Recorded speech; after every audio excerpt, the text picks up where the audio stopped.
This video is brought to you by Vendor Finance. If you're looking for car finance and want the best available motor finance rates, check out vendorfinance.ie and apply online today. Vendor Finance is 100% Irish owned. See the comment section for more details. Hello and welcome back to the Cars Ireland YouTube channel. For this week's review, we're going to be having a look at two very different but similarly priced plug-in hybrids. I've brought with me possibly one of the best cars ever made in the Volkswagen Golf e-hybrid. What have you got for us there? I have brought the most recent incarnation of the Ford Kuga, Ford's answer to the likes of the Volkswagen Tiguan, the Nissan Qashqai and Peugeot 3008.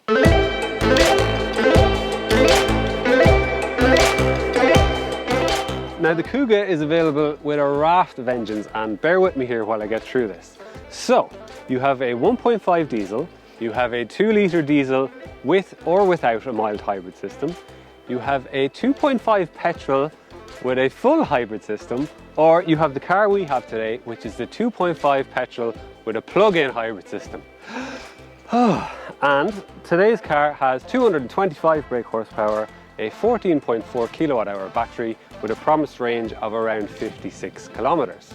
Good opener. Thank you. Good opener. So this here is the Volkswagen Golf e-hybrid, not to be confused with the GTE performance model. This is new to the market, and while slightly less powerful than the GTE, has more range and better efficiency for those who want to maximise that plug-in hybrid technology for more sensible reasons. Not that it's in any way slow. The 1.4 litre TSI petrol engine combined with the 13 kilowatt hour battery gives it a power output of 204 HP and an on-paper range of 71 kilometres. This is the style model, which starts at about €40,000 when you take government grants into account, but the options on this one up the price tag to about €42,000. The Kuga starts from about €35,000 for your entry level. Now we are not in the entry level, as you can probably tell. This is the ST line, and pricing for that is in around the same at mid-40s, 42, depending on grants and all that lovely stuff that you have to deal with in plug-in hybrids. And this is in lucid red, and if you squint, it actually looks a lot like the new Aston Martin SUV, the DBX. Yeah. Does, you know. Give me it, please. And yours looks like a Golf. It does, and there's nothing wrong with that. So similarly priced, but mine is clearly bigger. Is it though? Because sometimes, I can even find with SUVs, that all you get is an extra couple of inches in height, and cabin space can actually not be all that impressive. That's what people want. Shall we find out? Yeah, let's have a look. Yes. And see.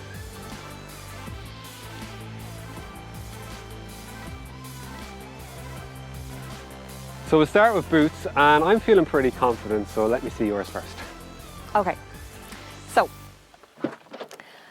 in terms of literage, but what is literage? It's a bit of a mad concept, really, isn't it? It is. In my head, when I hear it, I think you stick a hose in the boot and fill up to 600 litres or whatever. Is that right? It's kind of hard to picture. Apparently, they measure in cubic litres. So what I always picture is like a carton of milk, but a square. Oh yeah, those cartons of milk that we all know, yeah. And apparently in this one, you will fit 341 of those. Right. Now the standard Golf is bigger, it's 380, so you do lose some space to the plug-in hybrid system, as you do in most of these cars. Other than that, it's a pretty standard affair. I mean, you've got a couple of little shopping bag hooks here, a light, a 12-volt charging socket, and that's pretty much it. It's a boot. Marvellous in its simplicity. Fair enough. Do you want to see mine? Fine. Right, look at this for an actual boot. Oh. So, if it was a diesel, we would have 600... Hold on, if my aunt had wheels, she'd be a bicycle. What actually is it? I know all about your aunt. If it was diesel, it'd be 645. But it's not. But it's not. It's plug-in hybrid. And there is caveats here. Because the row of back seats can slide forward and back, you could get like 580 litres if you push all those seats forward. But in reality, with the seats back, it's like 412 of those cubic abstract milk cartons that we discussed already. So finally, a straight answer, 412. Yeah, straight 412, yeah. It is bigger. In fairness, that is genuinely bigger. Yeah. Finish is a bit nicer too, and I see you've got quick release seats. Quick release. Which I don't have. 12 volts hooks. I think I'm going to have to begrudgingly give you this one. But don't worry, I've got lots more tricks up my sleeve. I'm sure you do, I'm sure you do. Right, show me these magic slidey seats, so. Okie doke. 3, 2, 1, go. Damn, that is pretty cool. Isn't it?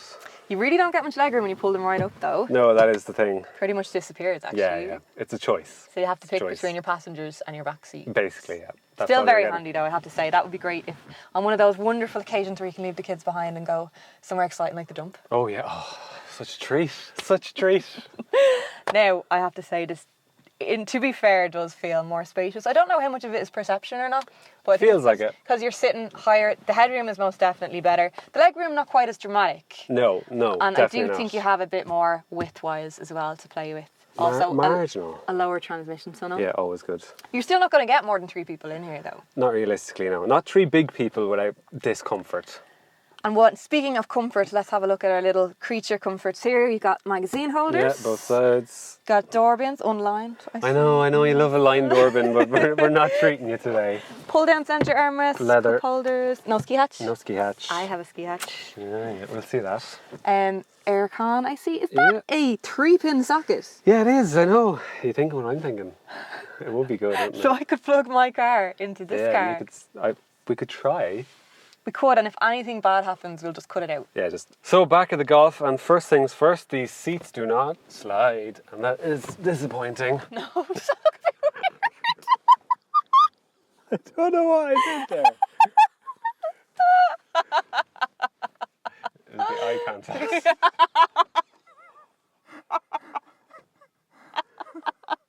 So, welcome to the back of the Golf. Thank you for having me. Now, first things first, seats do not slide. No slidey. No slidey seats, unfortunately. Yeah, space is actually pretty decent. I think there's a bit of a perception of way more in an SUV, but this is decent. I have good knee room and I have good headroom. Slightly less. Slightly less, I agree with you. It's no doubt the Kuga is more spacious in the back, but probably not by as much as it looks. No. So it definitely does have more headroom and marginally more leg room, a little bit on the width side as well. And what I will point out is that, unfortunately, there's quite a large transmission tunnel here. Yeah, it's much bigger. So the Kuga's going to be a lot more comfortable for a middle seat passenger. Totally. But for the 2 passengers back here, will be very comfortable. Yes. For many reasons. I'll first point you towards these 2 handy little pockets on the back of the seat. Perfect mobile phone size. They're weird. I did notice them first, and why is there 2? In case your hands get cold in the winter. Well, it's pretty likely here. No, but really, the genius with these are, if you've got a crying child in a child seat, it's the perfect phone size. You can pop it in, put on Baby Shark, and they melt into the screen. problem solved. Happy So for that alone.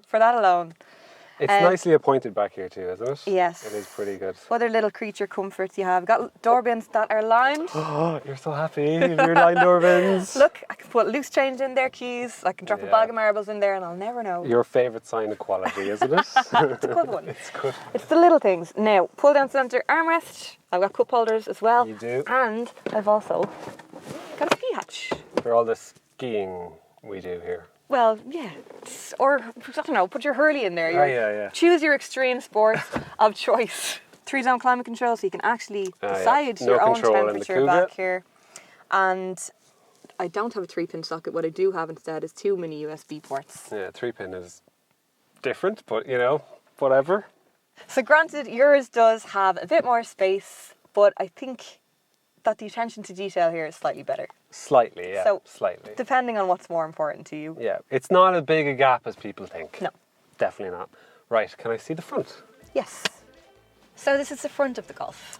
Yes, and what exactly do you pay for this? Because I've forgotten from earlier already. Apologies. Okay, so the Golf E Hybrid only comes in one trim, which is the Style, which is a really nice, it's a really nice high spec too. And it starts at about 42,700 before government grants. So you take off the €2,500 government grant, which will bring you down to around the 40,000 mark. 40,000. And math is not my strong point. Then when you add on a few options that this one has, such as a winter pack with heated seats and steering wheel, metallic paint and delivery and all that, you end up at about 42,000. So the government funds your extras. Let's not get into that again. Now I know that price tag might seem very steep for a Golf, but it is really well kitted out. It is, to be fair. It's got lots of bits and bobs. It does. So the style trim in general is quite a good one in the Volkswagen lineup, but the e-hybrid gets a few extras like those custom e-hybrid alloy wheels, which I think look really cool. They look really cool, like a little fan. Then inside you get all the tech you could ask for. You've got a reversing camera, there's sat-nav, wireless phone charging, you've got your cruise control, your 3-zone climate control. Well kitted out. Well kitted out. Yes. And well, the actual screens do dominate the interior here. You can see the flow right across from the infotainment to the digital dash. It's nice. That is actually one of my favourite features of the car. I quite like the new Mark 8 Golf interior anyway, but this, sort of seamless flow from the very impressive infotainment system over to that very cool digital cockpit makes it feel very futuristic. Yeah, and it works well. It's quick, and there's one problem, but we'll get back to that. Now the buttons on the steering wheel, brilliant. Instead of those weird haptic feedback ones, I believe. That is another highlight for me because, well, those haptic feedback ones are good in theory. I think you find the whole point of having your buttons on the steering wheel is so that you don't have to take your eyes off the road. You instantly know where they is. So with these you get physical feedback, and I just think it works better. Yeah, you're not brushing off it and hitting stuff that you did not intend to do. It's push it in like a good button. Most cars, when there's batteries involved and stuff, they throw a bit of blue or green at it, and that is not the case here. We have none of that flourishes, really. It's quite grey and black, basically. But what do you want? A big blue neon sign saying, I'm electric? Yeah, that's exactly what I want to tell everyone I'm saving the planet. I think, to be honest, I think that kind of thing is a bit silly at that stage. It's no different than having a big diesel badge on your... Yeah. It's dying breed, is it? We won't be seeing little blue. This could have been all blue and like mad stuff. I completely disagree with you there because I absolutely really like this interior, and there's something about sitting into a Golf that just feels instantly familiar. You always know where everything is, and it just feels like home. It's straightforward.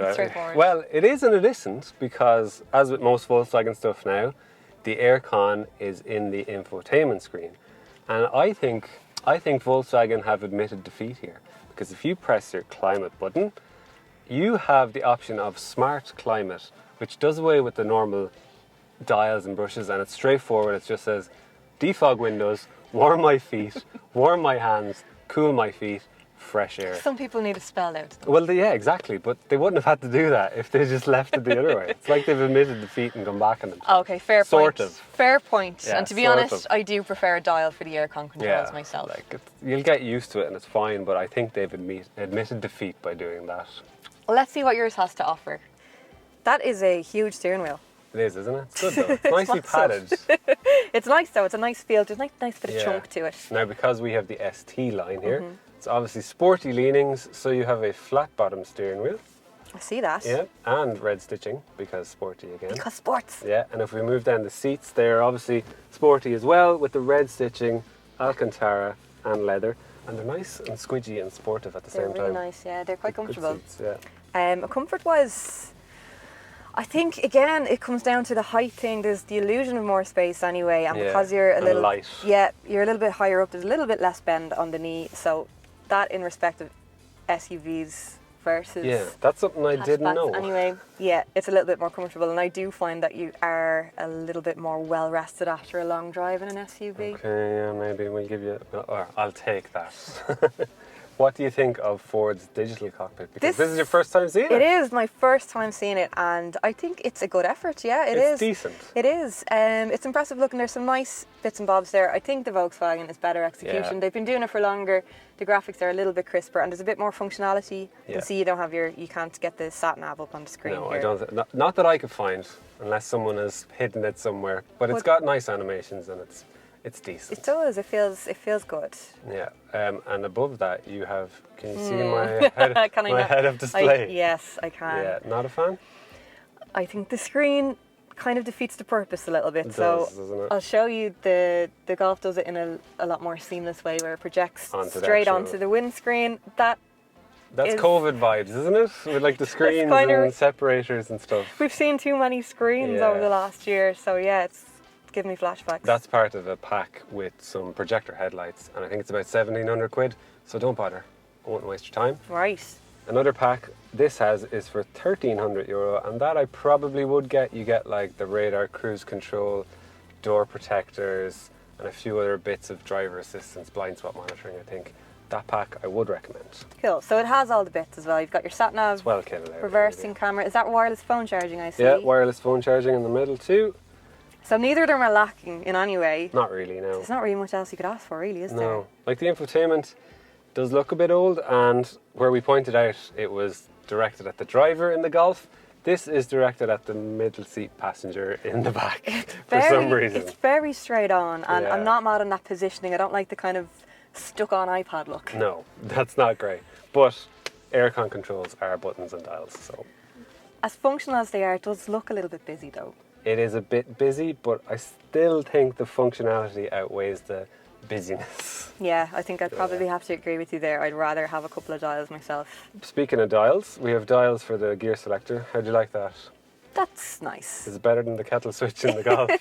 It's fine. Yeah, it's fine. Then moving down, we have a few buttons. So you have your driving modes and then the various EV modes. So you can full hybrid, full EV, you can prompt the engine to charge the battery, or you can save what battery you have for later. All in there. Awesome. Yeah. So shall we drive it and test out these options? Well, which interior is better? Oh, right, we're going there first. I'll let you go first. I'm going to stick with the Golf here. I think this is a good effort, and you know, it's very functional and all the rest. The Golf just feels a little bit more streamlined, and like I said, I feel at home when I sit into it. Can I sit on the fence? I'm not sure. I don't actually know which one I prefer.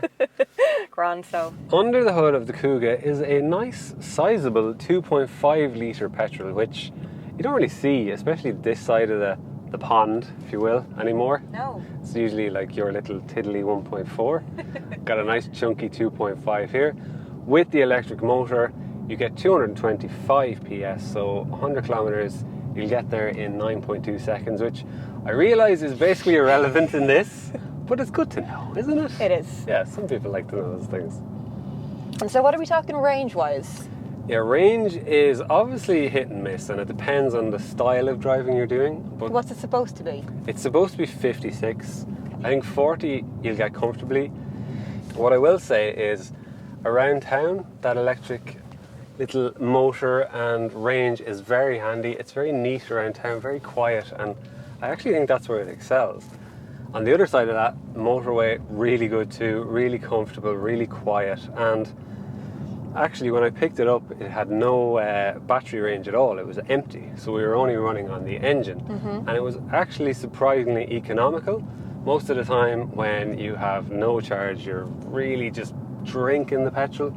This was fine, and I think, someone will stop me if I'm wrong here, I think that's just that larger engine is just able to deal with the bulk of this thing a bit better. So what are we talking in litres? We're in around the 6 litres per 100 Wow, I'm kilometres. actually really So impressed by pretty that. decent, I'm yeah. getting 5.4 in the Golf, which is better, but not as much better as I would have thought No, for it's the not. size of the engine. Not better Not better. than you might have expected. No. So how do you find it around these more rural parts, around these twisty roads? It's decent. Now it has taken me a while to adjust to it, I will admit. At the very start, I wasn't a huge fan, and I was actually surprised by that, because most Fords are a pretty decent drive, and it took me a while to get used to this thing. It got to the stage where I was checking other reviews, which is something I normally don't do, just to check that I'm not going mad, and most others did enjoy it. So went out again, gave it another chance, and yeah, it's pretty decent. The only thing I found was that the steering rack is very quick, and it can kind of upset the body roll a bit, and it just gets a bit jerky and jumpy. I don't know if that's the ST line stuff or what, but it was just such a quick steering rack that You're not used to it in a car this size. Like. yeah, it's fine in the Focus. It was really good in the Fiesta, even a Puma, really good. I'll reserve judgment on this, I think. And on top of that, because you have the extra weight of the batteries and you have things like the regenerative braking, the brakes do take a bit of getting used to too. You do have to line up your braking a bit earlier than you might be used to in a more standard car. But all in all, pretty decent drive. Shall we go? Sorry, I interrupted you there. You had a perfect ending. All in all, a pretty decent drive. Decent drive. That's So it sounds like a bit of a mixed bag. yeah, but Yeah. it's fine. Let me take you for a spin in my Golf. Yes, please do. So Sinead, tell me about your tiddly little engine in comparison to my 2.5. So the Golf E Hybrid is powered by a 1.4 litre TSI petrol and a 13 kilowatt hour battery. So as I said earlier, 204 HP and a WLTP range of 71 kilometres. What's the Sinead world Now, kilometres? now on that, so after a full charge this morning, I had 49 kilometres on my EV clock. Okay. Which would be quite typical. You very rarely get your full WLTP range. No. Even on a fine soft day like today. But that 49 kilometres took me from Dublin to Enfield service station, which on the map is about 45 kilometres. So I only dropped a few, and I was quite impressed by that because the majority of that journey would have been spent at 120 on the motorway. Yeah, that's good going actually for what you're doing. It's not bad. So like your Kuga, you'll also find that the energy usage decreases dramatically in and around town and the suburbs, Totally, yeah. which is the idea behind these things really. You're not really supposed to take it out on the motorway and burn through that battery. Where you're more than likely waste going your to be time. travelling a lot further than your 45 kilometres. And just like in the Kuga, you can also conserve your battery by putting it into hybrid mode and asking it to regen as well, and you can decide the level of regeneration too. And equally, you can put it into pure EV mode if the situation suits. Do you think you would do that, or would you let the car dictate?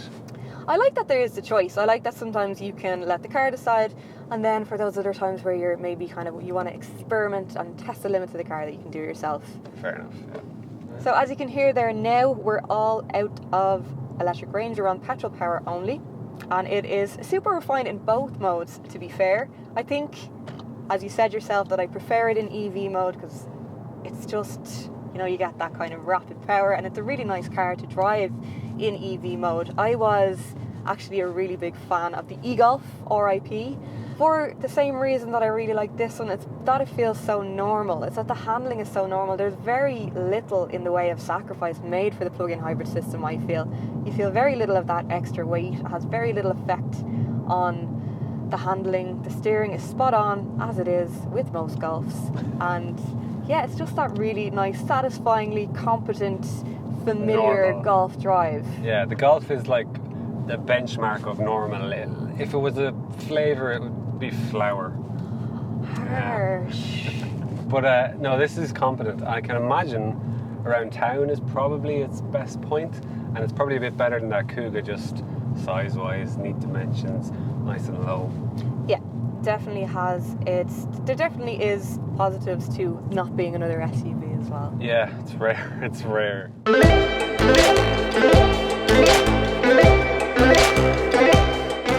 So Sinead, do you think this is a real-world choice out there?